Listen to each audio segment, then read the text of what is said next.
TDP మాజీ MLA జేసీ ప్రభాకర్ రెడ్డి కుట్రకు తెరతీశారు అనే అంశం మాత్రం సుస్పష్టంగా మనకి ఇప్పుడు అర్థమవుతుంది. అది ఎలాగా అంటే ఏపీ హైకోర్టు ఆదేశాల ప్రకారం తాడిపత్రి మాజీ ఎమ్మెల్యే అయినటువంటి కేతిరెడ్డి పెద్దారెడ్డి వెళ్తున్నారు.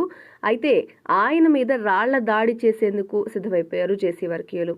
ఎందుకంటే పెద్దారెడ్డి ఇంటికి సమీపంలో వాళ్ళు రాళ్లను సిద్ధం చేసి ఉన్నారు అనే అప్డేట్ మాత్రం హీట్ పుట్టిస్తోంది. పెద్దారెడ్డి మీద రాళ్ల దాడి చేసేందుకు ఇది ఒక పెద్ద కుట్రగా గమనిస్తున్నారు.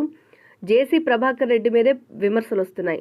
ఎందుకు అంటే ఒక పక్క మాజీ ఎమ్మెల్యే కేతిరెడ్డి పెద్దారెడ్డి హైకోర్టులో ఆయన కోరట లభించింది. తాడిపత్రి వెళ్లేందుకు పెద్దారెడ్డికి అనుమతి అయితే లభించింది. తగిన భద్రత కల్పించాలంటూ కూడా పోలీసులను హైకోర్టు ఆదేశించడం జరిగింది. గత 10 నెలలుగా మాజీ ఎమ్మెల్యే కేతిరెడ్డి పెద్దారెడ్డిని తాడిపత్రిలోకి రానివ్వడం లేదు అంటూ సీనియర్ న్యాయవాది పొనవల్ సుధాకర్ రెడ్డి హైకోర్టు దృష్టికి తీసుకువెళ్లగా విచారణ చేపట్టిన న్యాయస్థానం కొన్ని ఆదేశాలు జారీ చేసింది.